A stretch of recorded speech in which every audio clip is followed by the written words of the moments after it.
Então tá, pessoal, bom dia. Hoje é dia 27, né, de outubro.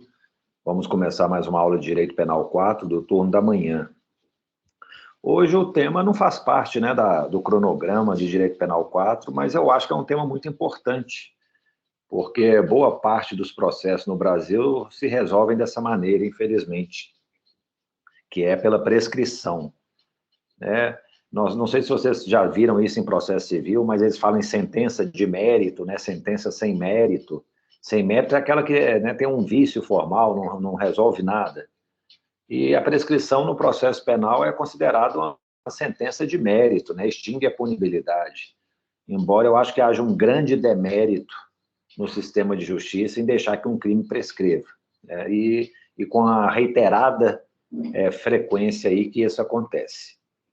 Mas vamos lá, deixa eu compartilhar com vocês aqui uma apresentação.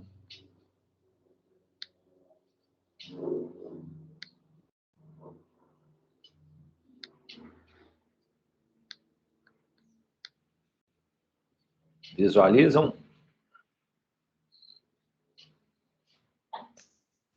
Agora sim, professor. Perfeito. Ó, acaba que eu fico só com essa tela na minha frente aqui, eu estou acompanhando aí pelo celular o chat, mas se tiverem que levantar a mão, é preferível que vocês falem de uma vez, sabe? Porque eu não vejo as mãozinhas levantadas. Mas vocês se lembram, sabem quem é esse senhor? Comemorando um gol? Edmundo. Edmundo, animal, né? E ele é o nosso tema aí para falar sobre prescrição penal, né? Isso aí é possível? Como é que se chega a essa equação?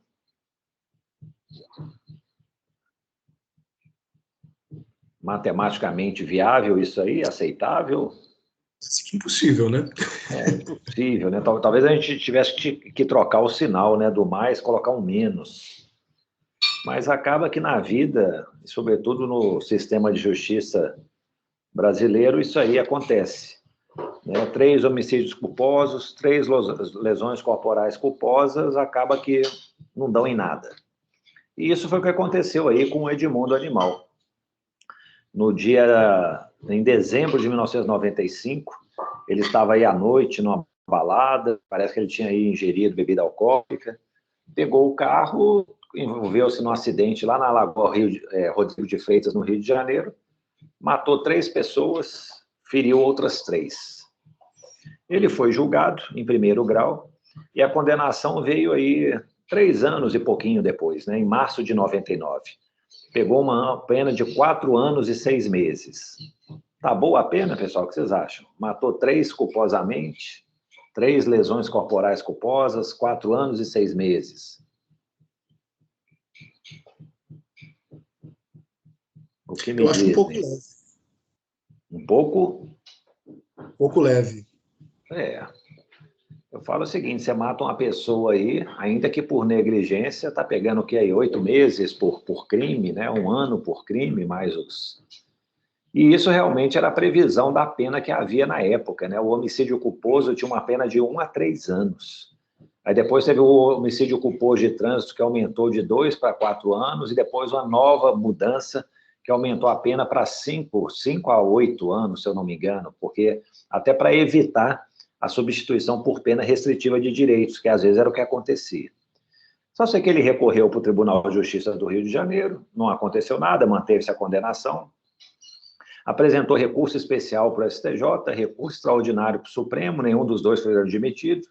Aí começam as filigranas do sistema processual, apresenta agravo de instrumento para obrigar que o recurso seja examinado pelo STJ, aí esse agravo vai lá para o STJ, e aí lá no STJ eles não conheceram do recurso, depois foi embargo de declaração, embargo de divergência, embargo de declaração, e eu me lembro que o STJ, nessa época, estava lá para julgar o caso dele, saiu, noticiava lá na comunicação interna, assim, né, para o público, né, falhou mais uma tentativa do jogador para reverter a condenação, não sei o quê, estamos vigilantes. Mas o problema foi o seguinte, o processo ficou lá no STJ durante um longo período, de fevereiro de 2001 a fevereiro de 2010, e isso gera o quê? prescrição. Né? Nada aconteceu para ele, no final das contas, todas as acusações foram prescritas, e ele aí saiu livre, leve e solto. Uma vez ele até deu uma entrevista, acho que foi no Sport TV, lá falando, não, eu passei uma situação ruim nesse caso, né? Ele falou que acho que ele foi preso, tipo, em flagrante, foi um tempo, acho que, detido. Ele acho que teve que indenizar as famílias das vítimas, gastou dinheiro com isso e tal. Mas, assim, no básico, né, pessoal, uma acusação criminal que foi feita, acho que muito bem fundada, né, baseada em provas e tudo, você viu que não resultou em nada. E isso é um efeito que acontece com a relativa frequência aqui no Brasil. Uma justiça morosa, quando penas são relativamente pequenas, a prescrição é praticamente certa, né? E aí a gente considera, nesse caso específico do Edmundo, ele cometeu 6 crimes, e a prescrição vai ter que ser calculada para cada um dos crimes. Então, assim, a gente não considera a prescrição com base em 4 anos e meio, a soma das penas, não. A gente tem que ver lá, ó, cada homicídio culposo, qual foi a pena? 1 ano. Cada lesão corporal culposa, qual foi a pena? 6 meses. Então, essa é a minha referência. Eu tenho que considerar a pena de 1 ano, a pena de 6 meses, para poder reconhecer a prescrição. E aí, pessoal, a gente pode tentar resolver essa questão, né? Não sei se é fácil, se vamos conseguir resolver a questão da prescrição, mas gostaria de resolver essas questões. Vocês conseguiram ver lá os casos, né, os problemas que eu coloquei no Teams? Esse era um deles. Qual que é o plano aqui, pessoal? Nós temos 2 tipos de prescrição, né, o mais comum, em abstrato e em concreto. A prescrição em abstrato é aquela que existe enquanto não houver uma pena imposta por um juiz. Então, assim, ó, enquanto não houver uma sentença condenatória, é a pena em abstrato que vai regular a prescrição. Depois que o juiz condenou, pronto, então é a pena em concreto. Não, mas o juiz não condenou, ele absolveu e teve recurso, não, então continua sendo a pena em abstrato. Só quando houver uma condenação, aí o tribunal condena, não, no recurso, então a partir daí nós tomamos como parâmetro a pena em concreto. E o que acontece? Às vezes a pena em abstrato, a gente sempre considera o máximo da pena, né? Porque qual que é a intenção? Tipo assim, vamos supor que ele vai ser condenado e para evitar que, tipo assim, a gente considere uma pena média, alguma coisa, vamos considerar o máximo de pena possível para calcular a prescrição. Então, assim, considera-se sempre o teto, o topo da prescrição, da pena. Agora, fixada a pena específica determinada, 3 anos, 4 anos, esse passou a ser o limite. E aí, pessoal, o que a gente vai ver é que existe uma diferença muito grande entre prescrição pela pena em abstrato e pela prescrição na pena em concreto. Vejam vocês o estelionato. Vocês sabem qual que é a pena para o estelionato? Alguém fez aí os exercícios? 1 a 5. A máxima, é isso. Isso, 1 a 5 anos. Então, a máxima é 5 anos. Aí a gente tem que pegar, então, a pena máxima, né, pela pena em abstrato, é a regra do Código Penal. Nós vamos consultar o artigo 109 do Código Penal. E o artigo 109 lá tem a tabelinha. Crimes que vão de 4 a 8 anos prescrevem 12.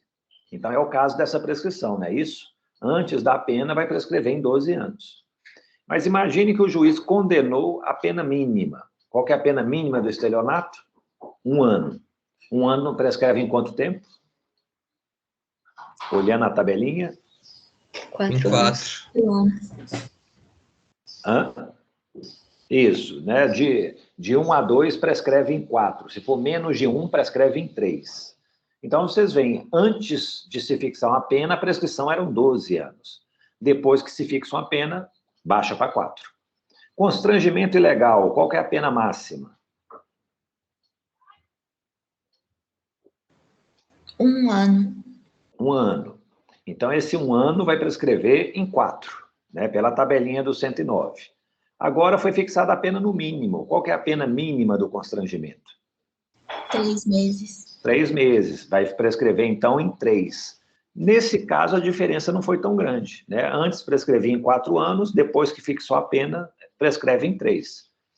E isso, pessoal, é importante porque no Brasil, e acho que é o único lugar do mundo que tem isso, a gente conhece a prescrição retroativa. Uma vez, a gente vai contando os prazos de prescrição dentro de alguns marcos temporais, Mas uma vez definida a pena concreta, a gente volta para trás. Aquela mesma verificação que foi feita enquanto o processo avançava, vai ter que ser feita agora andando para trás, igual um caranguejo, né? O caranguejo anda para o lado, mas assim que seja. E aí a gente vai ver se prescreveu ou não. Discutindo o problema aqui, talvez fique mais claro. Vamos lá, o homicídio tentado. Como é que eu vou calcular a pena máxima do homicídio tentado? Eu tenho que pegar a pena em abstrato, né, a pena dele, e aí, se é tentativa, reduz de 1/3 a 2/3. Como eu quero saber a pena máxima que pode ser atingida, né, essa é a regra do Código Penal, eu tenho que aplicar a menor redução possível, que seria 1/3. Se eu reduzo 2/3, eu vou chegar numa pena mínima, né? Eu quero a pena mais alta. Então, qual que é a pena do homicídio, pessoal? Homicídio simples, a pena máxima. 20 anos. 20 anos, muito bom. Então, assim, eu vou ter que reduzi-la em qual montante, em qual percentual, em qual fração, para poder ver o máximo da prescrição? 1/3. 1/3. 1/3. Aí tem que fazer uma matemáticazinha aí, né, pessoal? 20 anos menos 1/3, vai dar o quê? Uns 12 anos aí, 13 anos, né? Acho que 13 anos e 4 meses. Isso, 13 anos e 4 meses é o tal negócio. De 12 a 16 anos, pelo artigo 109, prescreve em 20 anos. Então, são 20 anos o prazo prescricional para esse tipo de crime. Agora, imagine que o juiz fixou a pena no mínimo legal. Qual que é o mínimo? A pena mínima do homicídio. 6 anos. 6 anos. Aí eu tenho que reduzir no máximo, né? Que eu quero chegar no mínimo possível. Então, reduzir em 2/3. Nós vamos chegar a uma pena de 2 anos. 2 anos. 2 anos, né? De 1 a 2 anos prescreve em 4. Essa talvez seja uma das maiores diferenças que nós vamos encontrar. Era uma pena em abstrato que prescrevia em 20 anos. Depois que fixou a pena em concreto, prescreveu em 4 anos. O artigo 149, parágrafo 2º, né, pessoal, que tem aí a causa de aumento. Qual que é a pena dele? A pena normal é de 2 a 8, mas Isso. tem que aumentar a metade, né? Pronto, então nós vamos pegar a pena máxima, 8, aumentar a metade, 4, dá 12. Crimes com até 12 anos prescrevem 16. Só que o juiz foi e condenou a pena mínima. 2 anos, mais a metade, 1 ano, 3. De 2 a 4 prescreve em 8. Então, caiu pela metade. Antes era 16 anos a prescrição, depois de fixada a pena mínima, caiu para 8. E o artigo 312, gente, praticado por um menor de 21 anos. Qual que é a pena máxima?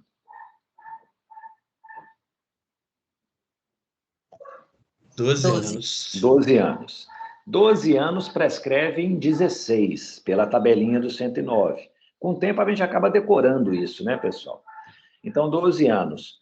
Aí, o menor de 21 anos, ele tem um detalhe em relação à prescrição. Vocês se lembram disso? Opa. Reduz pela metade, né? Reduz pela metade. Então, se o prazo de prescrição era 16 anos, reduzindo pela metade, cai para 8. Mas imagine que o juiz fixou, então, a pena mínima, 2 anos. 2 anos prescreve em 4. Mas, como é menor de 21 anos, esse prazo de prescrição de 4 anos cai para 2. Então, aquilo que era 8 anos, reduziu para 2. Então, gente, o que a gente pode notar é isso. Ó, há uma diferença muito grande entre o que é calculado antes de haver uma condenação como prescrição, baseado no máximo da pena em abstrato, e aquilo que realmente é calculado depois de imposta uma pena específica. E nós vamos ver que isso aí tem consequências assim diretas na ocorrência de prescrição aqui no Brasil. Ok? Vamos lá para o próximo caso, então. O Joãozinho, gente. O Joãozinho cometeu um crime em 1985, gente. Foi preso aí em 2021. Passados, quantos anos? 21 mais 15, 36 anos. Não prescreveu isso, não? O que vocês me dizem?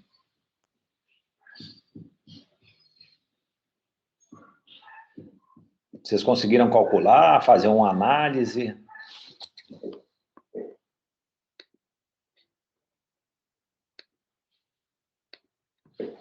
hein, pessoal? Eu fiquei só na dúvida, professor, se o acórdão que confirma a pena, ele pode ser considerado uma causa interruptiva. Isso aí era uma dúvida que realmente havia, né? Porque o Código Penal fala assim, o acórdão, a sentença, a sentença ou acórdão condenatórios, né? E eles falavam, não, se tem a sentença, é só ela que interrompe, o acórdão não é condenatório, o acórdão é confirmatório da condenação. Então, mas aí chegou o Supremo Tribunal Federal, já tem 2 anos aí, falou que não, nada disso, gente. Tendo um acórdão condenatório que confirmou a sentença, também vai interromper a prescrição. Então, hoje, diferentemente do que acontecia desde quando o Código Penal foi editado, em 1940, hoje, a partir, né, por interpretação jurisprudencial, de uns 2 anos para cá, o acórdão condenatório vai interromper, sim, a prescrição. E aí é porque a lei fala aqui, ó, deixa eu só consultar. Pela publicação da sentença ou acórdão condenatórios recorríveis. Aí ficava essa discussão se interrompia ou não. No caso do Joãozinho, pessoal, o que tem que fazer? Nós temos que ver, fazer uma linha do tempo para analisar, acho que uma situação como essa. Deixa eu ver aqui se eu consigo compartilhar algo que eu preparei ontem, esse quadro. Só um instantinho.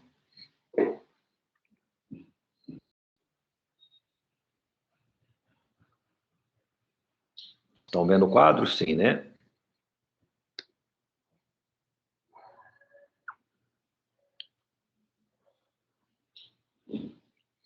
Sim, professor. Isso, deixa eu tentar só abrir aqui, vamos ver se vai funcionar. Whiteboarding. Ixi, não. Eu achei que estaria aqui gravado, não estava.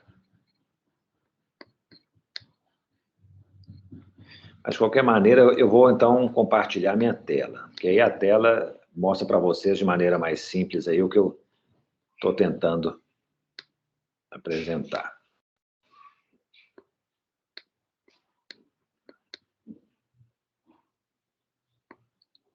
Pessoal, é esse quadrinho aqui, ó, que eu quero mostrar para vocês. Deixa eu ver se dá para ampliar mais um pouco. Conseguem ver? Sim. Sim.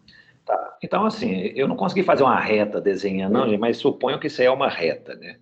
Que mostra a linha do tempo. Então, o que acontece? Eu coloquei aqui os marcos principais. O crime foi praticado em 85, a denúncia foi oferecida em 93, a pronúncia veio, eu vou explicar o que é, depois um recurso antidistrito, que é o recurso para o tribunal, aí houve o julgamento, uma apelação, o trânsito em julgado e a prisão. Olha só, a prescrição tem a velocidade da luz, né, gente? Ela não para de correr. Uma pessoa cometeu o crime, no instante seguinte ao cometimento do crime, a prescrição começa a correr. Pode demorar aí para achar o culpado, para iniciar a investigação, para encontrar o corpo, o cadáver que foi ocultado, tudo, mas desde aquele momento que ele acabou de cometer o crime, a prescrição começou a correr. Então, assim, ela já sai em disparada. Então, o marco inicial para o cálculo da prescrição, em regra, é 20 de agosto de 85, quando o crime foi cometido. E aí, o que acontece? A lei, né, para tentar estabelecer essa lebre, né, esse coelho rápido que é a prescrição, ela começa a colocar algumas barreiras para que ela não flua ininterruptamente. Porque, senão, acho que dificilmente algum crime aqui no Brasil seria punido. Imagine, por exemplo, né, a gente está calculando a prescrição aí, está 8 anos. Desde o cometimento de um crime até o trânsito em julgado no Supremo Tribunal Federal, a chance de ultrapassar 8 anos é muito grande.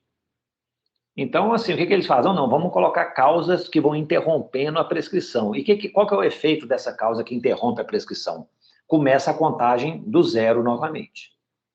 Então, por exemplo, começou o crime, ocorreu o crime e começou a prescrição. Está correndo. Qual que é a primeira causa que vai interromper a prescrição? A denúncia. Só que não é, gente, como eu mencionei no problema, o oferecimento da denúncia, né, que ocorreu aí em fevereiro de 93. É o recebimento da denúncia pelo juiz. é quando o juiz chega e fala assim, não, essa acusação ela tem fundamento, tem indícios da autoria, prova da materialidade, dá para iniciar o processo, e aceita a acusação. Então, provavelmente, gente, não tem a data específica, mas vamos considerar aí uns 10, 15, um mês depois dessa data da denúncia oferecida, ela foi recebida. E aí, pronto, interrompeu a prescrição.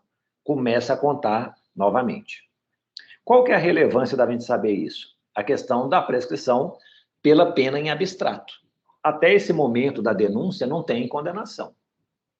Então, nós precisamos identificar qual que é o prazo de prescricional. Como é que a gente vai chegar a isso? Nós vamos ter que ver a pena máxima em abstrato.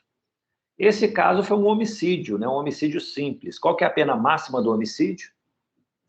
20 anos. 20 anos. Então, a prescrição desse crime, ela vai ocorrer em 20 anos, que é, né, acima de 12 anos, prescreve em 20.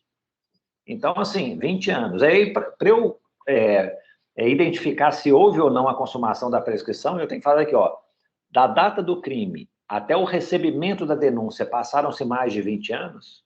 Não.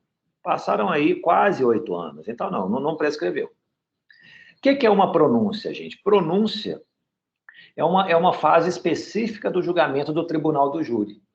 Né? Vocês já devem ter visto lá na Constituição, o júri julga os crimes dolosos contra a vida.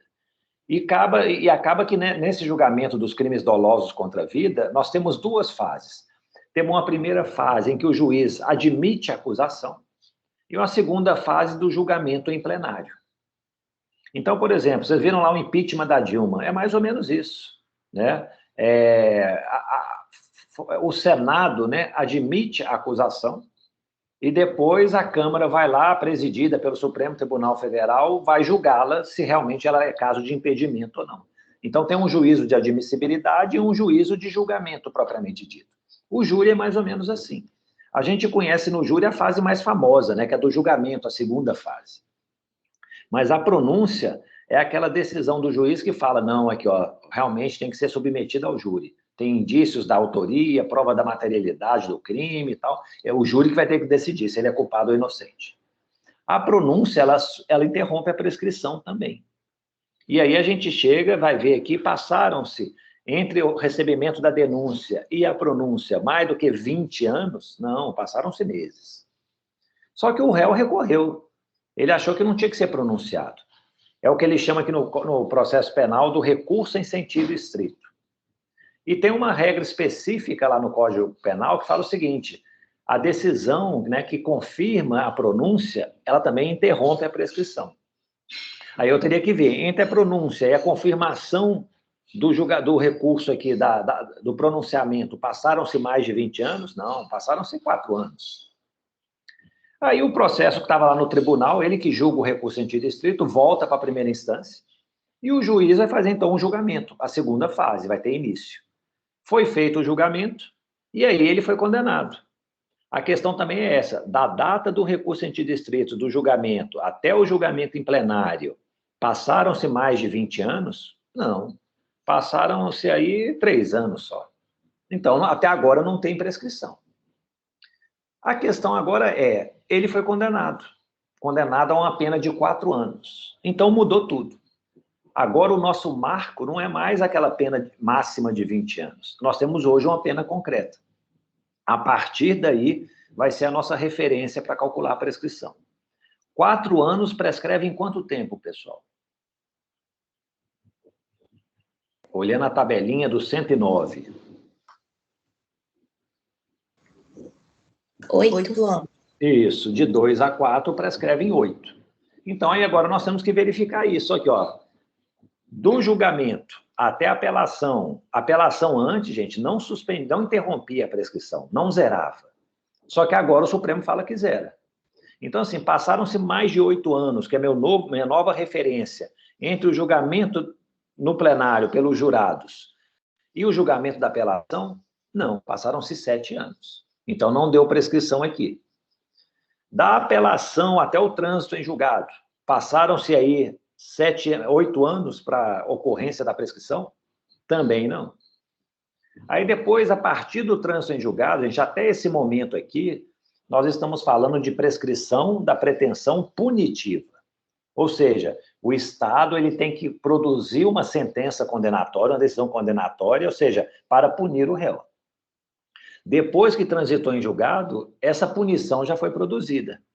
O que a gente pode falar é uma prescrição da pretensão executória. Se eu demorar para executar a punição, eu perco o meu direito de punir. E aí a questão é essa, do trânsito em julgado, inicia-se a prescrição da pretensão executória. Ele foi preso 7 anos depois, praticamente. Passaram-se os 8 anos? Não. Então, gente, aparentemente não houve prescrição. Mas aí tem um detalhe. E a prescrição retroativa? O que é a prescrição retroativa?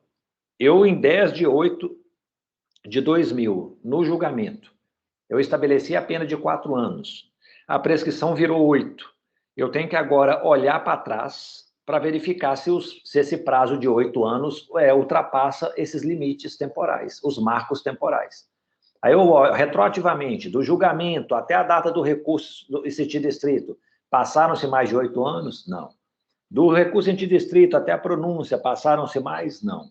Da pronúncia até a denúncia, passaram-se? Também não. Da denúncia até o crime, quase 7 anos e pouco, mas não deu 8 anos.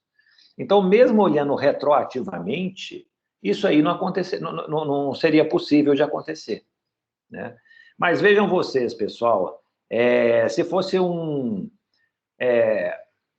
prazo um pouquinho maior aqui, imaginem que o crime ocorreu em 20 de agosto de 83. Do crime até a denúncia, não tem a prescrição em abstrato, que seria 20 anos, né?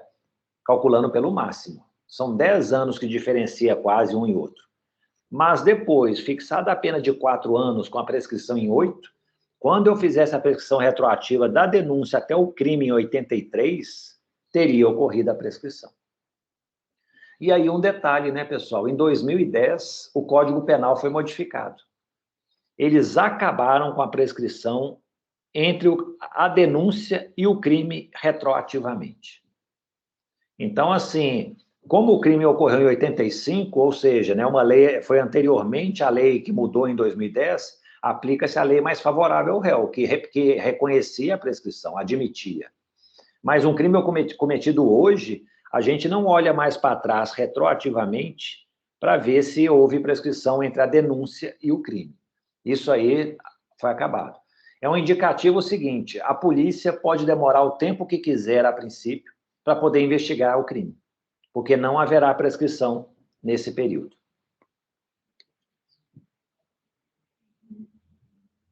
Professor, calma aí, é da denúncia, do cometimento do crime até a denúncia? Não, aqui, ó. É a retroativa. Vocês estão vendo a tela ainda? Estão, né? Sim. Aqui, ó, do crime até a denúncia, sempre vai ter, olhando para frente, sempre vai ter prescrição. Então, vejam vocês, foi um crime cuja pena mínima são 2 anos. Não, é 1 ano. Não, a pena máxima, 1 ano. Constrangimento ilegal, aquele primeiro exemplo, 3 meses a 1 ano. Ele vai prescrever em 4. Então, assim, ó, o constrangimento ilegal foi praticado em 86. Vamos colocar, não 85, 2005. Não, tem que ser depois de 2010, 2015. Se a denúncia for recebida em 2023, houve prescrição. A prescrição em abstrato. Porque o crime prescreve, né, tem a pena máxima de 1 ano, prescreve em 4, e passou um prazo maior do que 4 entre 2015 e 2023. Então, andando para frente, sempre vai ter prescrição. A questão que está proibida hoje é olhar para trás.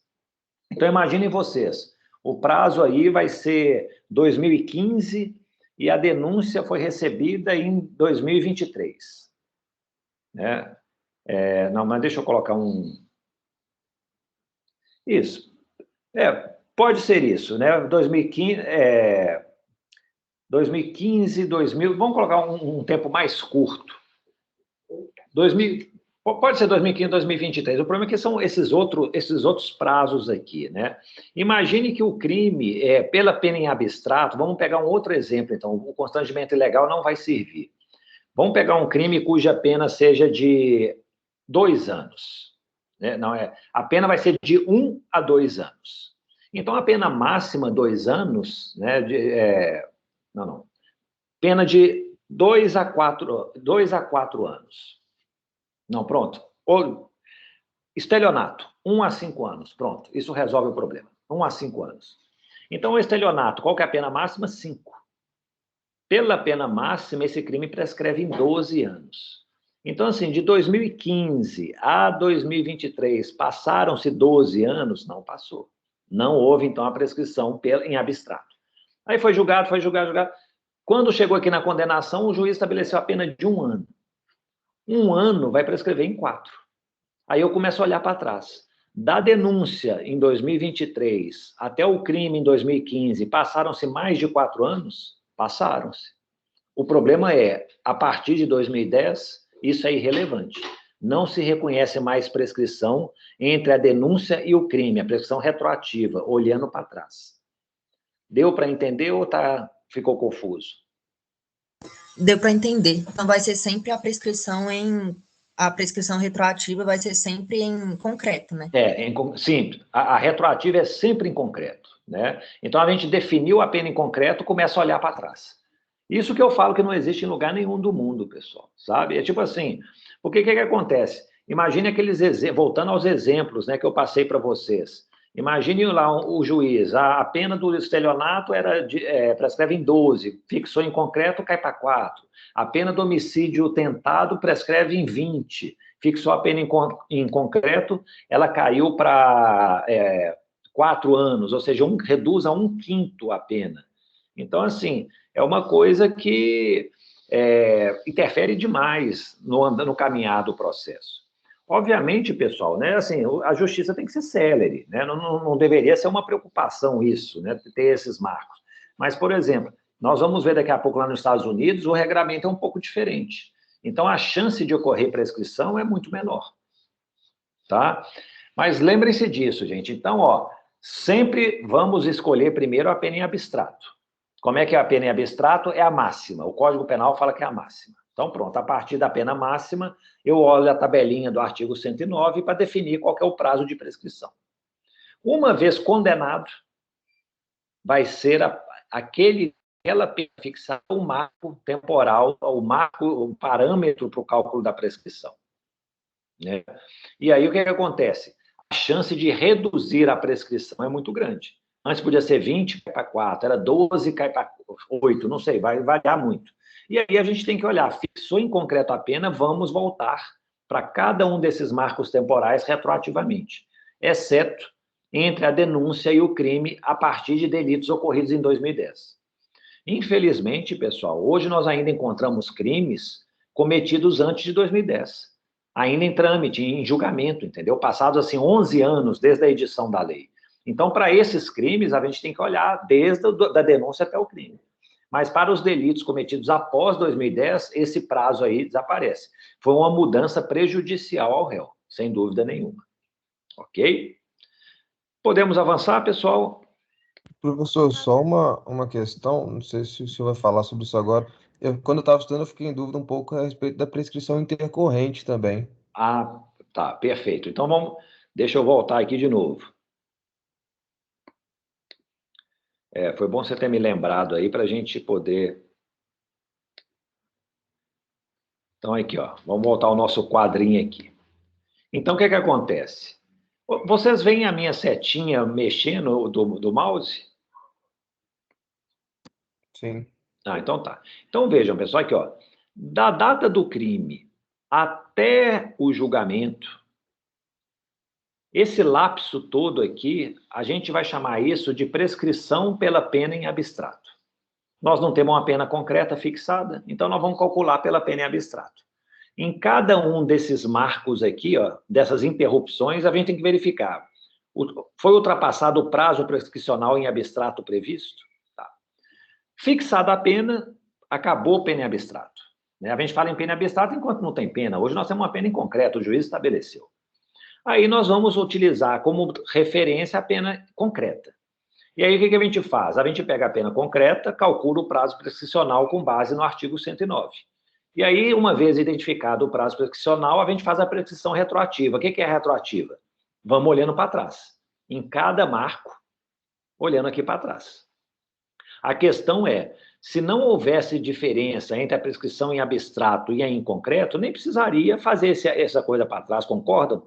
Nós já fizemos para frente. Imagine, ó, fizemos para frente, a prescrição era 8 anos, não ocorreu 8 anos em nenhum dos prazos. Se ela continuou 8 anos, o grande problema é que eu falei, a pena muda e a prescrição vai mudar. Talvez naquele caso ali do constrangimento ilegal, né? A pena em abstrato é 4, a prescrição, pela pena em concreto é 3, a diferença é muito pequena. Mas na maioria dos casos a diferença é muito grande. Então é preciso fazer essa retroação. Prescrição intercorrente ou superveniente é aquela baseada também na pena de concreto que vai até o trânsito em julgado, é olhando para frente. Então, por exemplo, fixou 4 anos, prescreve em 8. Do julgamento até o julgamento da apelação, passaram-se 8 anos? Não, então não houve prescrição intercorrente. Da apelação até o trânsito em julgado, passaram-se mais de 8 anos? Vamos supor, não, passou sim, passaram-se 12 anos. Ah, não, então houve a prescrição intercorrente. Então, prescrição intercorrente é do julgamento para o trânsito em julgado. Prescrição retroativa do julgamento para trás. Prescrição em abstrato é do crime até o julgamento. E prescrição da pretensão executória é depois do trânsito em julgado para frente, até o momento que a pessoa vai ser presa. Ok? Ok, é só que quando eu estava estudando sobre isso, eu vi que tem uma questão do Supremo, que uma primeira turma ela entendeu que a cada julgamento que mantém esse entendimento vai interromper, não é isso? Isso. E a outra entendeu que não. Isso que me deixou um pouco em dúvida. E aí a dúvida minha de juiz também, qual seguir? Né? Assim, já que uma turma fala uma coisa, outra turma fala outra, isso aí o plenário tem que definir a questão. Eu, assim, a princípio, eu adotaria... Aí é o tal negócio, né, gente? Eu costumo adotar o entendimento que o Supremo estabelece, que o STJ estabelece. Eu acho que eu já falei aqui, não vejo muito sentido eu ficar contrariando jurisprudências, assim, sedimentadas dos tribunais. Mas você tem opções para adotar. Eu adotaria aquela opção de que interrompe a prescrição, sabe? Cada confirmação. Porque, sabe, gente, porque senão o sistema não tem lógica. É mais até pela lógica. As pessoas, pensem bem, elas reagem a incentivos. Então, assim, quanto maior o incentivo, maior a reação. Qual que é o incentivo para o advogado? Aqui, ó, recorra até o Supremo Tribunal Federal, porque se da sentença até o Supremo, como não há nenhuma causa de interrupção, se você conseguir enrolar muito, vai prescrever.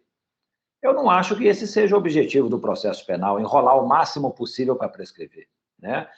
Infelizmente, tem a morosidade do judiciário, isso aí tem que ser resolvido, mas eu acho que também tem que ter algumas... A forma de se resolver isso até agora é prevendo causas de interrupção, como é feito em todo o percurso do processo. Desde o crime, recebendo a denúncia, pronúncia e tal, sempre tem causa de interrupção. Então, eu acho que essa é a forma adotada. A minha tendência é seguir a turma que reconhece as interrupções nas instâncias superiores.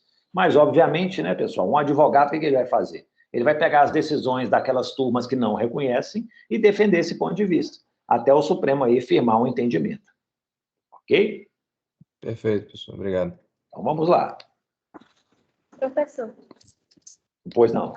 deixa eu só perguntar uma coisa que eu fiquei na dúvida. Sim, Porque claro. eu fui Gente, olhar... a hora é essa, hein, gente? Não vamos avançar se ainda tiver com dúvida, não.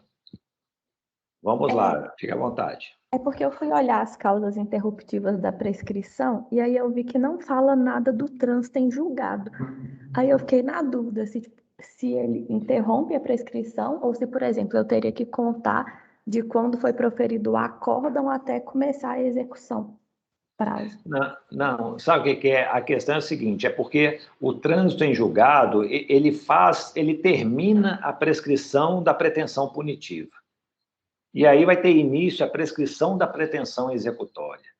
Então, embora assim, né, o código não seja expresso a respeito disso, aí a gente dá esse tratamento diferenciado, a gente não soma as duas pretensões, sabe, punitiva e executória. Então, tipo assim, ó, chegou até o trânsito em julgado, pronto, ó, prescreveu? Não prescreveu, pronto. Então, na fase da pretensão punitiva, não prescreveu. Agora vamos começar a contar a partir da pretensão executória. Aí começa do zero novamente. Esse que é o raciocínio que o pessoal faz. Ah, entendi. Ah, não. Mas você tem razão, lá no Código não tem essa previsão específica nas causas de interrupção da prescrição. Ah, não. É que eu fiquei na dúvida disso, aí eu... Não, sim. Mas agora eu entendi, então, qual que é o raciocínio. Obrigada. Tá joia. Mais alguma dúvida, pessoal? Fiquem à vontade. Então, vamos lá. Pessoal, então, resolvido o problema do Joãozinho, vamos falar um pouco de prescrição. Aqui, pessoal, o que eles falam? Por que existe prescrição? Uma das coisas que eles argumentam assim, ó, a questão de esquecimento, pacificação. Ó, imagina, um ministro de Estado está lá, 60 anos de idade, governando, ajudando a governar o país, tal. Aí descobrem que aos 19 anos ele era usuário de droga, não sei o quê, papau. Ele até chegou a passar para alguns colegas pequenas porções de maconha. Aí ele vai ser processado por tráfico de drogas. Será que tem sentido? Será que o tempo já não resolveu esse problema? Não é melhor esquecer? E esse aí talvez seja um dos fundamentos da prescrição. Outro fundamento que se aponta, a recuperação do agente. É uma coisa muito próxima. Aqui, pô, ele até cometeu um crime, mas ele depois se tornou ministro. Ele está integrado à sociedade, está bem, não voltou a delinquir e tal. A pena não é para recuperar, ressocializar a pessoa. Para que aplicar uma pena para uma pessoa que já se recuperou, se ressocializou? Não tem muito sentido. Então é melhor, vamos fazer o seguinte, aplica a prescrição, porque não tem sentido impor uma pena a quem não mais precisaria dela. Um outro fundamento que se diz, talvez é o que acho que é o mais crível, a punição pela inércia do Estado. Aqui, Estado, seja eficiente, você tem prazo para poder punir as pessoas. Se você demorar demais, você vai perder esse direito de punir, ok? Então, o prazo é esse, ó, o crime de 2 anos vai ter 4 anos para punir. Um crime de 10 anos, você vai ter 16 anos para punir. Se você ultrapassar esse prazo, você não vai poder punir mais. A sua inércia vai ter essa sanção. E também se diz que, às vezes, existe um enfraquecimento na coleta de provas. Pessoal, passado tanto tempo, que tipo de prova que eu vou conseguir coletar? A testemunha já não lembra mais nada, às vezes as pessoas já morreram, não se recordam de nada. No processo penal, infelizmente, né, ainda dá muito valor à prova testemunhal, ou seja, a memória das pessoas, né, e que é afetada pelo passar dos anos. E às vezes eles falam assim, não, vamos reconhecer a prescrição aí, porque não, situações como essa aí não justifica tentar angariar provas de um fato muito antigo. Vamos tentar ver em detalhes cada uma dessas situações, começando pelo esquecimento. Lá nos Estados Unidos, pessoal, se vocês falarem lá assim, prescription, né, eles vão achar que você está querendo uma prescrição médica, né, de um medicamento. Prescrição lá é Statute of Limitation. Né? O que significa isso? Tem leis que prevêem prazos de limitação, ou seja, que permitem a atuação do Estado dentro de um certo ponto. Em regra, como é que funciona a prescrição lá nos Estados Unidos? Só existe prescrição antes de iniciar o processo. A pessoa não foi localizada, tal, tudo demorou, tal. Aí os crimes variam lá, né? É mais ou menos como no Brasil, assim. Depende da gravidade do crime. Crimes mais simples têm uma prescrição de 5 anos. Crimes um pouco mais graves têm prescrição de 10 anos. Né? E aí, se a pessoa está foragida, fugindo, não corre prescrição. É diferente aqui do Brasil. Aqui no Brasil, a pessoa é premiada. Se ela estiver foragindo, parabéns, você conseguiu fugir da polícia, subornou policial, você fez uma cirurgia plástica, você merece ser isentado de pena. Né? Mas lá nos Estados Unidos, não. A pessoa tem que estar localizável, sabe? Assim, tem que estar trabalhando, tem uma residência fixa e tal, mas eles não a encontraram. E aí, então, não vai poder iniciar a ação penal. Uma vez iniciada a ação penal, acabou. Pode durar 100 anos, que não há prescrição. A grande questão é que uma ação penal lá não dura 100 anos, pessoal. Né? Elas duram lá muito menos do que se dura aqui. Sobretudo pela forma que eles têm lá de negociação do processo, né, da pena. Mas eu queria trazer esse caso aqui, que foi muito interessante. Vocês já ouviram falar em cold case? Né? Tinha até uma minissérie, são os casos frios, né? Acho que são comuns nos Estados Unidos. Ocorreu um crime, investiga, se não localiza quem é o autor, Anos depois, reabre a investigação, não sei por qual razão, surgem novas provas, tal, conseguem identificar o caso. Foi isso que aconteceu. Essa menininha, isso aí era na década de, deixa eu ver, 50, isso, década de 50. Ela estava lá com uma amiga, brincando do lado de fora da casa, aí chegou um rapaz, falou, vocês não querem tomar um sorvete comigo? Não, vamos. Tá. Aí uma menininha chegou e falou, não, eu vou lá em casa pegar minhas luvas e vou com você. E nem sei se elas os conheciam esse rapaz. Só sei que quando a menininha voltou com a luva, o rapaz e essa menina da foto já não estavam lá. Começaram a procurar, identificar. Dias depois, encontraram o corpo dela, vítima de abuso sexual e morta, né? E aí começaram a investigar. Foi assim, acho que até o presidente dos Estados Unidos, foi uma comoção lá nos Estados Unidos. Acho que até o presidente americano fazia declarações sobre esse caso, né, de tentar encontrar o culpado, colocar o FBI no meio e tal. Não localizaram o culpado. Acho que eles até foram atrás do rapaz, que, né, eles conseguiram identificar. Mas aí, quando procuraram, falou, não, aqui, eu tenho uma passagem de ônibus, de trem aqui, eu estava em outra cidade no dia, não tem nada a ver com isso. Descartaram ele como suspeito.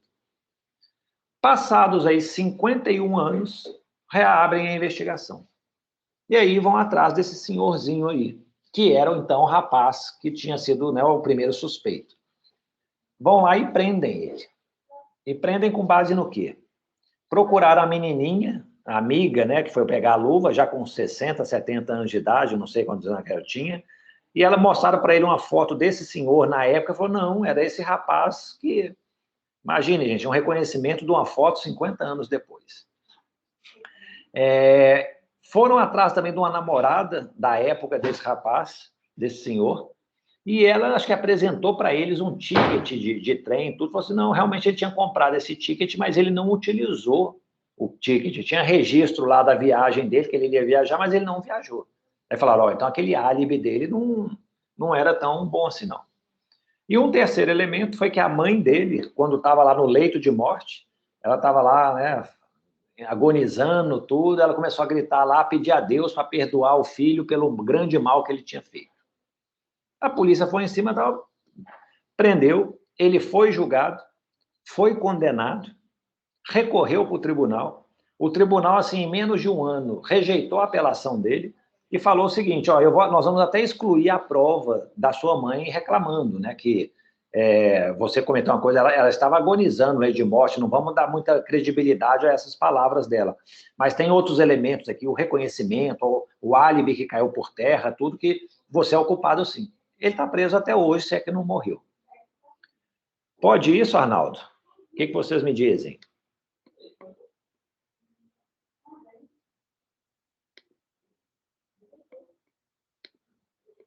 E a prescrição? Aqui no Brasil seria possível? Que não, né? Aqui no Brasil, a gente, isso é homicídio. Qual que é a pena máxima pelo homicídio, né? É concreto ou abstrato? Abstrato. Não teve julgamento, nem começou o processo. A pena 20 anos. Vai prescrever em 20 anos. Então, já se passaram mais de 20 anos? Sim. Passaram-se 51 anos. Então, está prescrito. Mas sabe o que é curioso, gente? É o seguinte, nesse aspecto, eu acho que os americanos, eles regulam isso melhor do que nós, né? É questão de gosto, né, pessoal? Mas vejam vocês, eu falei dos prazos de prescrição lá, mas para homicídios, né, crimes de sangue, abuso sexual de crianças e terrorismo, os crimes são imprescritíveis. Nós aqui no Brasil escolhemos alguns crimes imprescritíveis, o racismo e a ação de grupos paramilitares. Eu confesso para vocês que eu preferiria escolher o homicídio. Acho que somente quem tiver um familiar que foi assassinado, né, morto por alguém, que vai perceber que essa questão do esquecimento não existe, né? E acho que os americanos, eu posso esquecer que eu fui furtado, eu posso até esquecer um estupro, difícil também e tal, mas assim, né, uma criança, não. Lá nos Estados Unidos é assim, né, um adulto, sim, mas matar alguém, acho que é inesquecível. Então, eles falaram, para esses crimes, um terrorismo, né, um ataque às torres gêmeas, isso é inesquecível. Então, para esses crimes, não tem prescrição. E por isso que aconteceu o que aconteceu. O grande, porém, que eu acho, né, pessoal, é a questão das provas. ou passados 51 anos, você vai conseguir provas boas de que aconteceu isso? Eu acho o seguinte, pode até conseguir. Imagine se você conservou vestígios do crime, fez um novo exame de DNA, tem uma nova tecnologia que surge e tal, você apura. É mais seguro, talvez, né? Mas basear no reconhecimento de uma foto, basear assim numa namorada que falou que o álibi não existia, de qualquer maneira, a pessoa foi presa por isso. Então, assim, essa regra do esquecimento nos Estados Unidos existe, é um fundamento da prescrição também, mas não é para todos os casos, né? Esse caso aí é o exemplo, acho que maior. Acho que foi o caso lá nos Estados Unidos, o cold case mais longevo, né? Que, assim, depois de 51 anos, ele foi reaberto, né? Aqui no Brasil, isso não seria possível. E eu, gente, é uma coisa assim, eu já presenciei em termos uma situação como essa quando eu estava em Marabá. Eu estava trabalhando lá, tinha uma família lá muito conhecida na cidade, aí eu só sei que chegava assim, ó, o fulano voltou.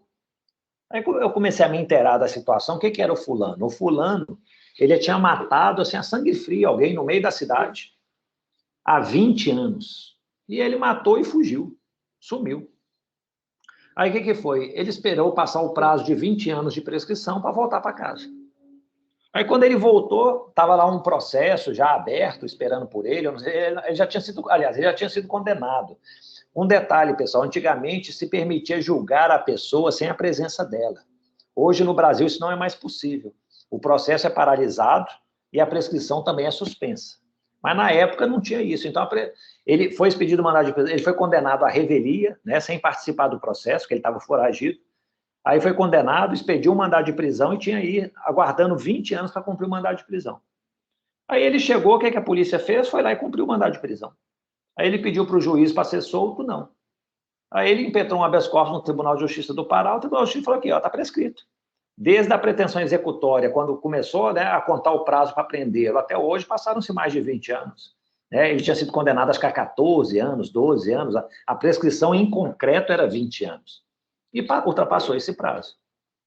E eu falei assim, não, gente, que estranho, tá certo, 20 anos é uma espera, né? Não sei como é que foi ficar foragido, não deve ser uma coisa boa. Mas assim, mas ele voltou na cidade na maior cara, assim, ó, matei, mas estou aqui, pronto. Não, e ninguém me toca, né? Já cumpri minha pena, será que é isso, né? Já paguei minha pena. Então, eu não sei, eu acho que alguns crimes no Brasil poderiam ter sido melhor selecionados para se falar que são imprescritíveis. Mas vamos em frente. Deixa eu voltar a compartilhar aqui.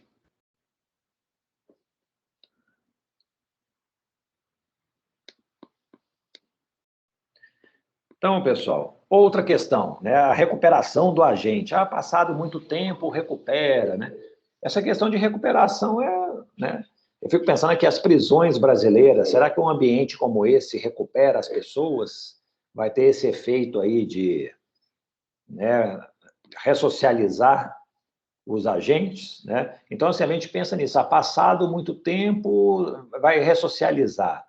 Eu não sei se esse realmente seria um fundamento, né? Se a ausência de pena ressocializa, se a presença da pena ressocializa, sobretudo na forma como a pena é executada aqui no Brasil. Eu acho que seria diferentemente lá da Áustria, por exemplo, né? Vocês lembram quando teve um fluxo migratório muito grande do pessoal lá da Síria, tal? Muita gente foi para a Alemanha e para a Áustria. Por que eles foram para a Áustria, né? A gente acha assim, né? Não é um país muito destacado, mas é um país rico, né? Tem uma boa condição para poder abrigar essas pessoas. E a gente vê isso pelas prisões que tem lá. Isso é uma prisão que existe na Áustria. Talvez uma prisão como essa, né, gente, já dê um mínimo de chance de ressocialização, né? Eu acho que o FMG, a universidade, não tem um ginásio como esse, não tem?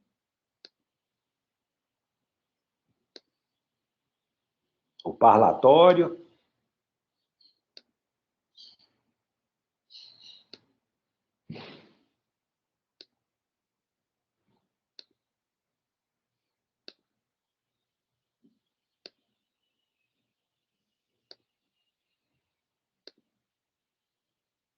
Encontros íntimos.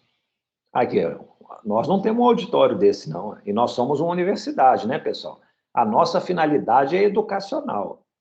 Eles falam que a finalidade da prisão é educacional, assim, né, de recuperar pessoas, mas acho que nós que merecemos, não um auditório desse.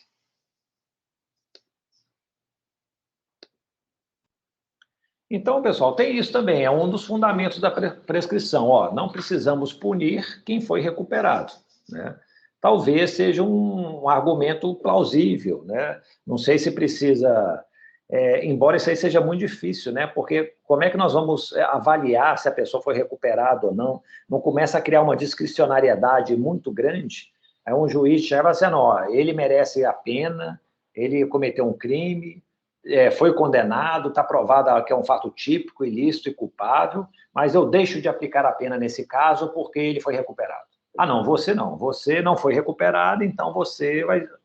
Eu fico pensando se não vai dar margem a muita arbitrariedade, né? Mas eu estou trazendo esses exemplos aí de prisões de estabelecimentos porque a gente também defende que a recuperação, né, é obtida pelo direito penal. E eu tenho minhas dúvidas se isso realmente acontece, sobretudo no Estado brasileiro. Eu acho, a meu ver, que o fundamento essencial da prescrição é a punição pela inércia. Estado, seja eficiente. Se você não for eficiente, você vai perder o poder de punir, né? Então, assim, nós precisaríamos, né, nos mostrar eficientes. O grande problema que eu vejo, pessoal, eu acho que assim, tem juízes criminais que não se preocupam se o processo vai prescrever ou não. Às vezes ele vai chegar e falar assim, aqui, ó, prescreveu, mas é a vida, é menos um processo para mim, ótimo. E deveríamos não ter esse tipo de pensamento. Eu me lembro um colega lá, que eu estava implantando um modelo de gestão na vara dele, né, uma vara criminal da Justiça Federal, e aí ele chegou para mim e falou assim, ó, eu não tenho critérios de prioridade nos processos, eu trato todos iguais, todos a seu tempo. Se por acaso um prescrever, eu estou vendo que vai prescrever, mas assim, ele segue o trâmite normal. Não passo ele na frente, nem nada, tal. Eu fiquei calado assim. E aí depois eu falei, aqui, não, eu acho que a gente tem que ter prioridade, sim. Você não pode ver uma ineficiência do Estado assim acontecer na sua frente e não fazer nada. Se você pode evitar a prescrição antecipando uma audiência, fazendo o processo correr mais rápido, eu acho que é obrigação do juiz, de promotor, de delegado, de todo mundo que está tocando o inquérito, o processo, fazer isso, né? Nós temos que saber lidar com as prioridades.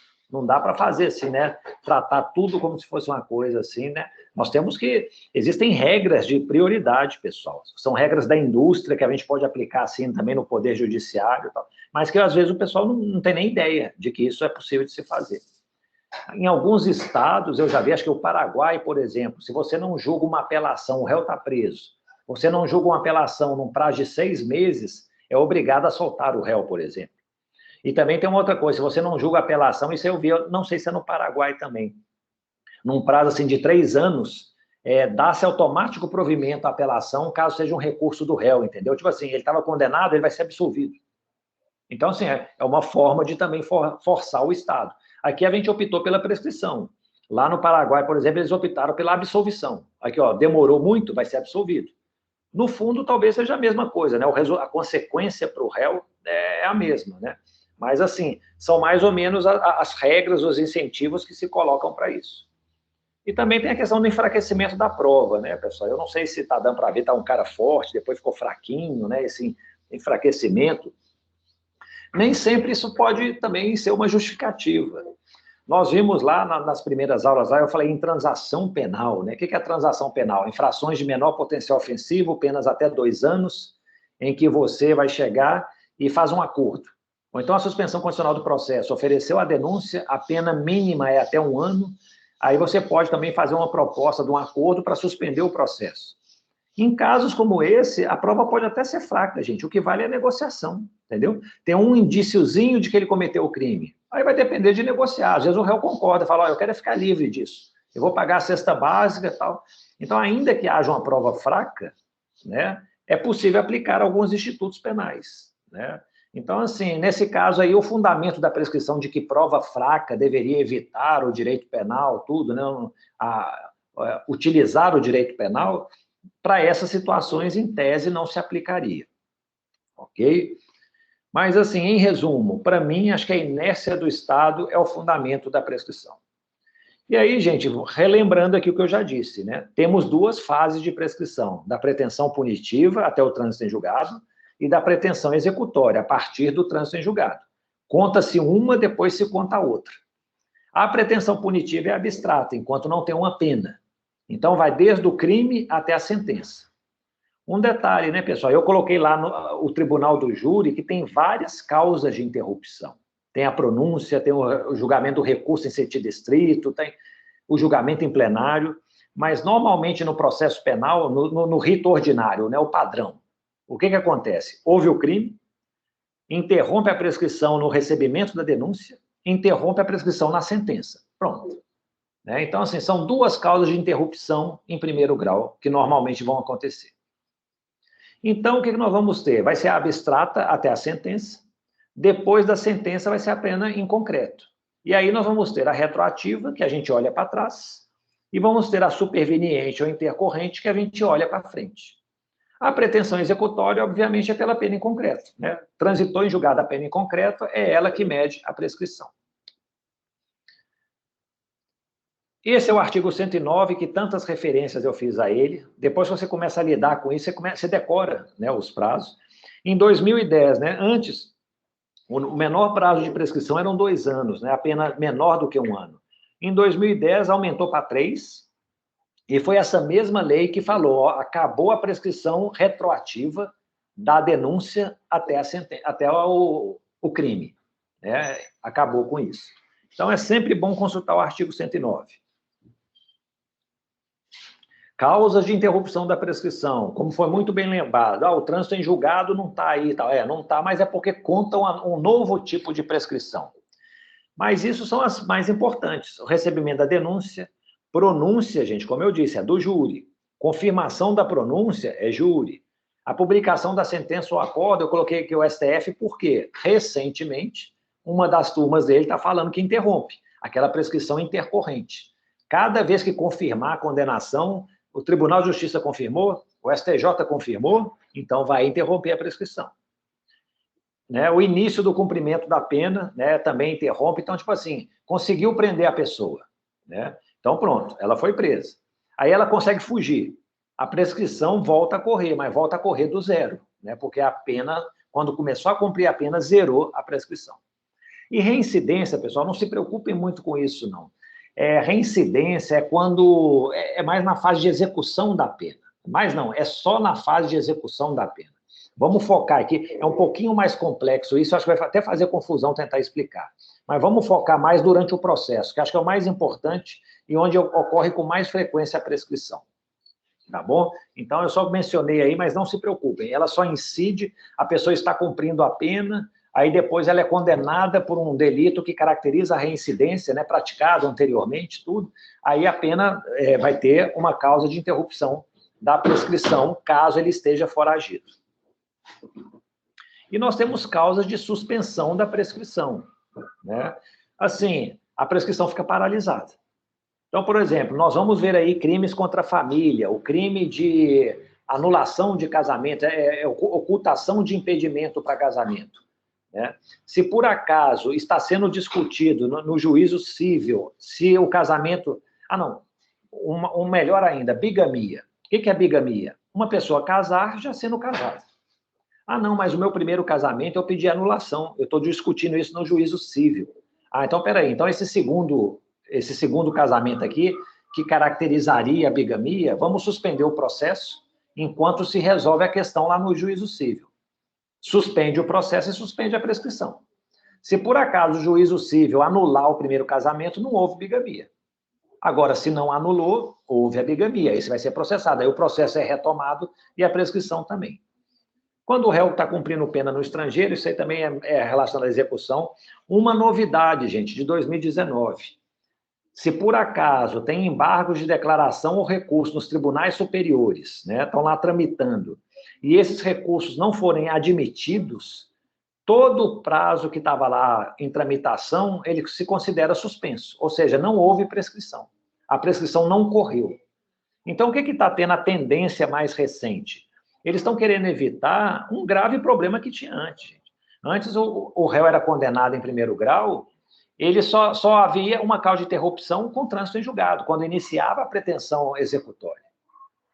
E normalmente era nos tribunais que demorava mais tempo, no Supremo, no STJ, nos tribunais de justiça, tribunais federais. Então eles começaram a fazer o quê? Vamos interpretar que vai ter causa de interrupção de prescrição no tribunal. Vamos interpretar também, vamos agora colocar em lei que se o recurso é tipo assim, é protelatório, inadmissível, né, não vai correr prazo de prescrição enquanto estava lá sendo examinado esse recurso. Então, a tendência hoje é que a prescrição intercorrente, superveniente, ela não ocorra mais, né? Vão ser raros os casos em que vai acontecer. Mas com detalhe, né, pessoal? Isso só vale a partir de 2019. Se o crime ocorreu antes de 2019, não se aplica essa regrinha aqui. Por quê? Porque é mais prejudicial ao réu. E nós temos que aplicar a lei mais favorável a ele. Também, né, nós falamos aqui brevemente sobre o acordo de não persecução penal, né? Hoje, se a pena do crime, né, a pena mínima é até 4 anos, você pode fazer um acordo para evitar o processo. Então, assim, fez o acordo, a pessoa está lá cumprindo o acordo, não tem prescrição, né? O acordo está em vigor, tal, porque senão seria muito fácil, né? Você faz um acordo com o Ministério Público, o réu descumpre o acordo, não tem uma fiscalização direito, nem nada, você dá a impressão que está cumprindo, mas não cumpre nada, vai pedindo prorrogação, aí depois passa um prazo e fala assim, não, prescreveu. Falou, não, peraí, nós estávamos aqui negociando esse cumprimento, não é bem assim, né? Você está até agindo de má fé. Então, nesse caso também, enquanto estiver cumprindo o acordo, não há prescrição. O que é o SCP? É a suspensão condicional do processo. É mais ou menos o mesmo fundamento do ANPP, né? Ofereceu a denúncia, a pena mínima é até 1 ano. O Ministério Público oferece uma proposta de suspensão do processo fazendo um acordo. Suspende a prescrição. E, por fim, gente, o artigo 366 do Código de Processo Penal. O que acontece? Antigamente, como eu disse, o réu poderia ser julgado à revelia, né? E aí, nesse caso, ele sendo julgado à revelia, ele era condenado e, às vezes, não tinha nem ideia da condenação que tinha sido imposta para ele, né? Então, assim, para evitar isso, eles falam, não, é uma questão aí de direitos humanos, dignidade do acusado, tal, ele tem que participar do processo. Então, hoje, como é que funciona? O réu é citado para responder à ação penal. Ele não foi localizado, suspende o processo, até o dia que ele foi localizado. Antes, se falava que esse prazo de suspensão era eterno, ficaria aí 50 anos suspenso até o dia que ele foi localizado. Hoje, o entendimento do STJ e do Supremo Tribunal Federal é o seguinte: ele vai ficar suspenso pelo prazo de prescrição e volta a correr. Depois, se ocorrer novamente em dobro, né, o prazo de prescrição vai prescrever. Por exemplo, né, acho que não ficou claro não, mas ele está sendo processado por um crime de pena de 2 a 4 anos. Prescreve em 8. Só que ele não foi localizado, suspendeu o processo. Esse processo vai ficar suspenso por 8 anos. Depois dos 8 anos, né, que é o prazo de prescrição, ele reinicia. Mas reiniciar como? O réu não, reinicia em tese, né? Acabou o prazo que ele permanece suspenso. Agora a prescrição está correndo. Se der mais 8 anos, ou seja, 16 anos, está prescrito o crime. Vai ser arquivado o processo e extinta a punibilidade. Então, essa é a interpretação que se dá hoje a essa regra do artigo 366 do Código de Processo Penal. Pessoal, é o seguinte, o réu também ele pode ser citado para uma ação, ele recebe o oficial de justiça, né, assina lá o mandado de citação, tudo, mas não aparece no processo. Não tem problema, o processo tem tramitação normal. Ele pode nem aparecer, ser interrogado, ele foge, ele some, o processo anda. O que não pode é o réu não ser citado, não ser localizado, e aí o processo tem que paralisar, tem que ficar suspenso. Ok? Pessoal, muitas informações aí, está dando para captar?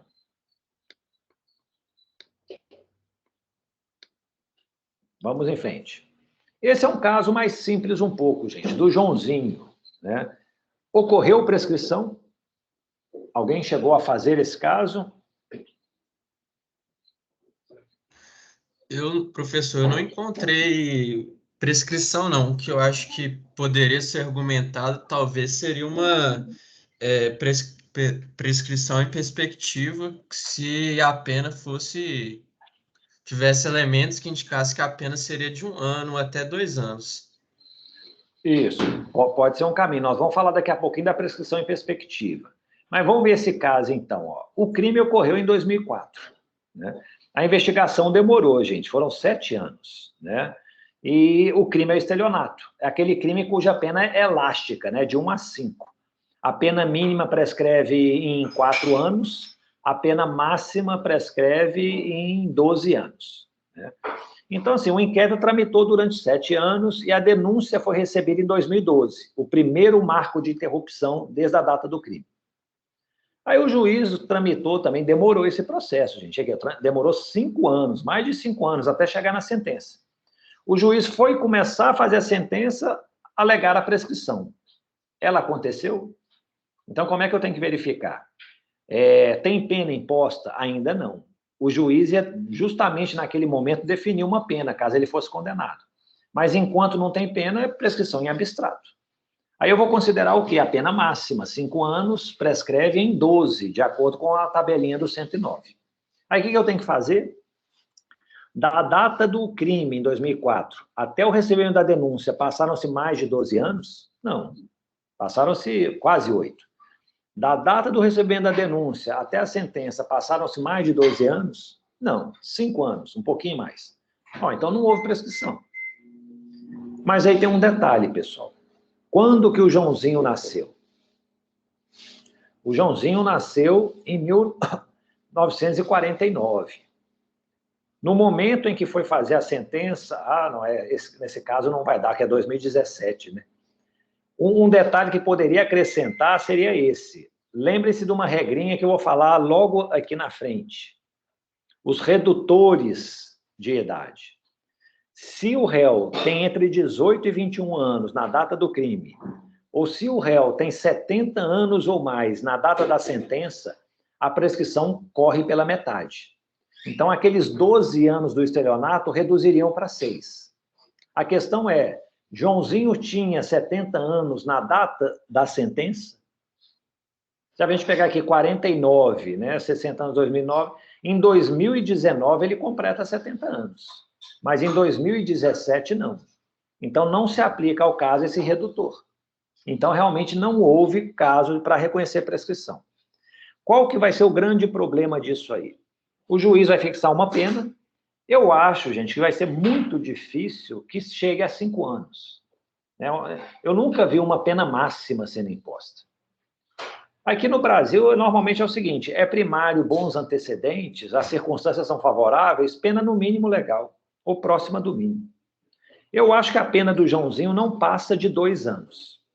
Se a pena dele for de 2 anos, né, de 2 a 4, prescreve, não, de 1 a 2, prescreve em 4. E aí eu vou fazer o quê? Prescrição retroativa. De 2017 até 2012, passou mais de 4 anos? Passou. De 2012 até 2004, passaram-se mais de 4 anos? Passou. Mas peraí, mas tem prescrição retroativa entre a denúncia e o crime? Não tinha acabado? Não, acabou, gente. Para os crimes ocorridos após 2010. Não para esse caso que ocorreu em 2004. Então, assim, qualquer que fosse o intervalo, houve a prescrição, vai haver a prescrição retroativa. Ainda que se a gente considerar, 8 anos não, 8 não prescreveria. Então, gente, a questão é essa. Nós temos que ter, para resolver esses problemas de prescrição, é isso. É abstrato ou é em concreto? É em abstrato, vamos pegar a pena máxima. É em concreto, vamos pegar a pena especificada. Então, qual que é o prazo prescricional para cada um? Olha no artigo 109.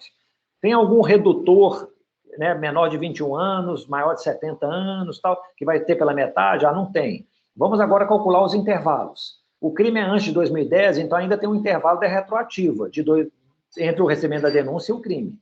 Mas é posterior a 2010, isso aqui não vai ter. Então, nós temos que ver nos vários intervalos, para frente e para trás, excluído o recebimento da denúncia até o crime, se houve a prescrição. A reincidência também, gente, ele é uma causa de aumento de pena, né, de prazo prescricional, mas também só vale para a execução da pena, na pretensão executória. Então, assim, ficou caracterizada a prescrição, a reincidência, o réu está foragido, vai ter um aumento de 1/3 na contagem do prazo prescricional, mas isso é coisa muito específica, não vamos chegar lá, não. Prescrição antecipada, gente. Acabou de ser mencionado, em perspectiva, virtual. O que significa isso? Significa fazer um juízo de futurologia. Eu já fiz isso várias vezes, gente, a despeito de ser proibido pela súmula 438 do STJ. Qual que é o raciocínio? Aqui, ó, réu primário, bons antecedentes, está sendo acusado por estelionato. Qual que é a prescrição em abstrato? 5 anos, prescreve em 12. Ah, então tá, a denúncia foi recebida no ano 2010. Nós estamos hoje em 2021, eu vou fazer a sentença, digamos assim. Eu falo, pô, já se passaram 11 anos. 12 não deu, ou seja, não prescreveu em abstrato. Mas se eu colocar uma pena aqui até 4 anos, né, de 2 a 4, prescreve em 8, vai estar prescrito o crime. Aí eu penso, pô, ele é primário, bons antecedentes, o dano foi muito baixo, ele recuperou o produto do crime. A pena dele vai girar entre 1 e 3 anos, 1 e 2 anos. Está prescrito isso aí, gente. Quando eu sentenciar, vai estar prescrito. Não, é perda de tempo julgar esse processo. E aí eu reconheço antecipadamente uma possível prescrição. É uma forma, gente, de lidar com os processos que estão, assim, natimortos. Demorou tanto a investigação na polícia, demorou tanto, talvez, a condução do processo, que é melhor chegar assim, ó, não vou perder tempo julgando esse caso, não. Vou reconhecer a prescrição e arquivar. Eu acho que o STJ fez muito bem em proibir isso. Imagina, ia ficar uma avacalhação completa. Qualquer coisinha, o juiz ia chegar e falar assim, que não, vamos esperar, dar mais um tempinho aí, que a gente reconhece a prescrição em perspectiva. Não dá para permitir isso. Mas o grande problema tem situações, gente, que você, assim, é uma perda de tempo completa. Eu já peguei casos, assim, em que o processo a investigação durou 13 anos. O prazo de prescrição era 16, né, em abstrato. Eu falei, gente, sem chance. Eu vou colocar uma pena para essa pessoa aqui, vai chegar a 12 anos, assim, a prescrição no máximo, a pena até 8 anos. Então, assim, não, é perda de tempo. Dificilmente eu vou conseguir colocar a pena máxima para evitar a prescrição. Eu me lembro, lá no julgamento do Mensalão, o Joaquim Barbosa teve um caso que ele até foi criticado por isso, acho que uma pena de quadrilha, que ele colocou perto do máximo. Ele falou assim, mas a pena está muito desproporcional. Ele chegou, não, mas se eu não colocar a pena nesse montante, vai prescrever o crime. Eu acho que esse não é o critério, né, pessoal? A gente não pode elevar uma pena para evitar a prescrição. A gente tem que considerar as circunstâncias do crime. Eu acho que o juiz deve fazer de tudo para tramitar rapidamente o processo e evitar que a prescrição aconteça. Mas daí, ficar utilizando esses subterfúgios, tipo assim, ó, a pena seria X, mas eu vou colocar X mais 1, porque aí não prescreve. Aí não, aí ele já não está aplicando a lei, né? Então, assim, isso é muito comum, gente. A despeito da proibição do STJ, juízes e promotores, às vezes o pedido vem do promotor. O procurador da República chega aqui, ó, quero que reconheça a prescrição virtual. Eu falo, positivo, arquive-se. Vamos nos ocupar daqueles processos que ainda têm alguma viabilidade jurídica. Pessoal, por fim, né, se o tema foi confuso, se a aula está complicada para chegar e resolver esses problemas, basta vocês, né, esquecerem essa aula, vão lá no CNJ, procurem a calculadora de prescrição, coloquem as datas, tudo aí, que eles informam perfeitamente para você se o crime prescreveu ou não. Ok? Dúvidas? Deu para melhorar um pouquinho o entendimento, pessoal? Alguma coisa ainda ficou nebulosa? O que vocês me dizem? Melhorou bastante, professor. E aí, gente, prescrição também você praticar, sabe? Você vai vendo os problemas, vai analisando, interpreta, não, isso, deixa eu ver os marcos temporais, tal. Isso aí você vai ganhando experiência. E deixa eu falar com vocês, se vocês realmente militarem na área criminal, vocês vão ganhar muita experiência, porque, infelizmente, prescrição é o que mais acontece. Eu acho que eu já mencionei para vocês aqui no modelo de gestão que eu estava implantando uma vara criminal lá no Tribunal de Justiça do Piauí, que eles fizeram o levantamento lá e 44% dos processos estavam prescritos. Imagine, de cada 100 sentenças, 44 não servem. E eu digo da minha própria experiência. Quando eu cheguei a Montes Claros, né, era uma vara federal com 24 mil processos. Era muito processo. Mas o juiz lá também não se esforçava, não. Né? Quando um juiz tem 20 mil processos para trabalhar, é uma ótima desculpa para não trabalhar. Né? Ele chega assim, vocês querem que eu faça o quê? Eu estou com 20 mil processos, tipo assim, é impossível, não tem como gerir isso. Tem sim, tem perfeitamente jeito de gerir. De 24 mil podia cair para 20, podia cair para 18, né? Só fazer. Aí eu comecei a pegar, julgar os processos criminais, né, que demoravam na tramitação. Eu vi que tinha tanta prescrição que eu comecei a contar. Eu falei, não, gente, vamos fazer uma apuração. Eu apurei que 51% dos meus processos estavam prescritos. Então, assim, é uma tristeza, né? Você gasta energia ouvindo testemunha, fazendo interrogatório, para depois fazer uma sentença e você condena o réu. Condenou a pena em abstrato, a pena concreta. Em abstrato não estava prescrito. Mas depois, pela pena concreta, houve a redução da pena, né? Nunca vai ser o máximo, reduz o prazo prescricional e aí, retroativamente, você alcança aí uma infinidade de processos, né? Estamos adotando realmente mecanismos para evitar que isso aconteça. Acho que os movimentos mais fortes agora é a interpretação do Supremo falando que tem causas de interrupção nos recursos e também a mudança do Código Penal em 2019 falando que se o recurso é inadmissível, né, não vai correr prescrição, fica o prazo suspenso, mas ainda assim a gente encontra com frequência prescrição, né? E isso é um demérito, viu, gente? Não é uma sentença de mérito. Pessoal, nos vemos, então, sexta-feira, vocês terão... Podemos marcar às 8 horas?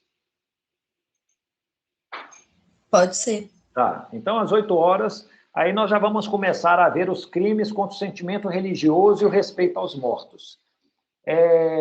Não vai ter um caso especificamente, não, escrito, são vídeos, sabe? Eu vou disponibilizar, são 3 vídeos muito curtos para vocês, e eu vou disponibilizar aí para vocês assistirem esses vídeos, é questão de minutos, para a gente discutir isso na próxima aula, tá bom? No mais, agradeço aí a presença de todos e até sexta-feira, às 8 horas. Obrigada, professor.